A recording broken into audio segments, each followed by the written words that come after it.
The president is currently having the Attorney General of the United States evaluate various processes that were instituted under the Biden administration and some before to determine whether those violate the Second Amendment and how those should be rescinded or changed or fixed in such a way that they should never be allowed to happen again. And the zero tolerance policy from the ATF is possibly the most destructive policy that Biden instituted. And let me explain. It's not just the loss of good, peaceable citizens running a legitimate business or anything like that. That's one side that absolutely did happen, right? And we're going to get into the numbers here in a little bit. But also, speaking for a second to people whose brains are not functioning properly, like your anti-gun activists, your big government people, thin blue line people, you know, all those guys, there's always been this collaboration thing between FFLs and the government, many times forced, I will state that. And I'll give an extreme example. I don't think that anybody is really hip on trafficking of weapons to like cartels or legitimate terrorist organizations, right? So there's a functionality there that the government relies on information from FFLs to accomplish those goals. That has been basically completely destroyed. So if you were to ask somebody from what we would classify as like old guard, right?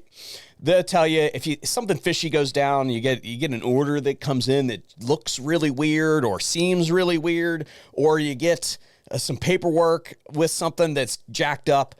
They tell you, hey, just call your IOI, couple-minute phone call. They'll tell you how they want you to handle it. And or if they don't have an answer, if it's a complex situation, something they've never seen before, then they'll ask their supervisor. Couple hours, they'll be back to you at most next business day, right? That's the way that it should happen, but I can tell you that it no longer happens that way because there are two things that are now inserted between what should be a seamless conversation, right? The first one is something's screwed up. You pick up the phone and you call your buddy, and your buddy gives you a couple other people that you ought to speak to. So now you're on the phone with 5 other FFLs that are like, hey, what do you guys think? What should I do? And then almost always the conversation devolves to call your attorney and ask your attorney what you should do. And then likely have your attorney ask the ATF for you what you should do. So now we have complicated this situation. We've made it expensive and the communication no longer flows. So yeah, there are things as an FFL that you must comply with law. Like you get a tracer request. Yeah, you pretty much got to do that, right? Every other question that comes in is now, you should contact my attorney's office and they'll tell you what my answer is. You see what and this is probably broken forever, okay? Should the ATF be conducting law enforcement operations at all? The answer is no. They're a tax collection agency, and they should revert to a tax collection agency and then subsequently have those taxes eliminated. But that's a discussion for another day. We have the numbers. We know how bad it was, and you will be shocked at how bad it was and why this is now the status quo.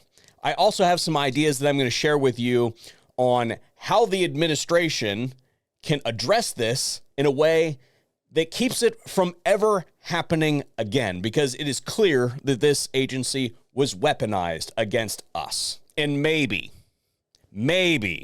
over the course of maybe decades, some of that collaborative can be restored. I don't have high hopes for that, but maybe 30 years from now, we might be able to get back to where we were 4 years ago. That and more after we hear a quick word from today's sponsor. Today's video is brought to you by XS Sites.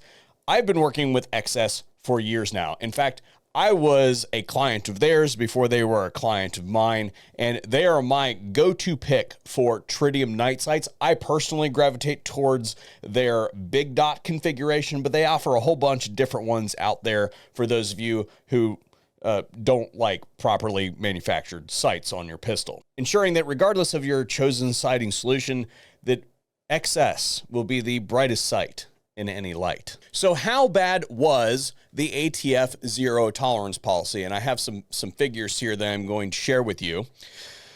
And when I give you these numbers, I want you to understand that this means that a business was closed.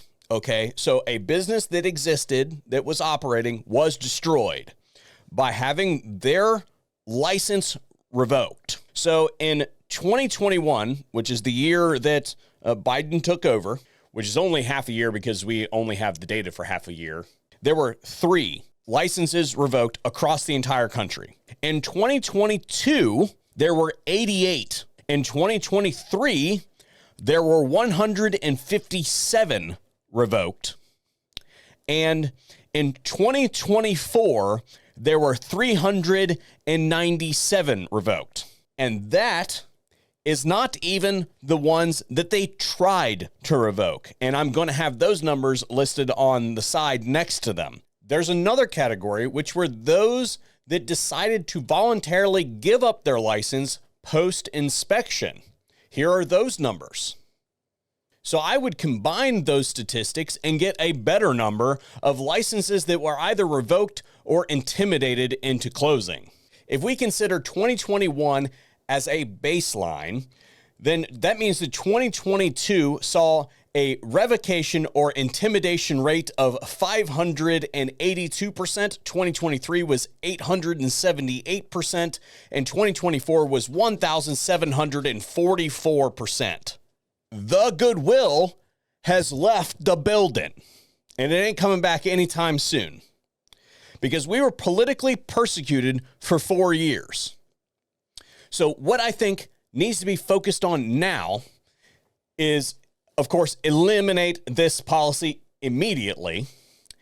And then we need to focus on ensuring that it never happens again. And I think this is a really simple solution, actually.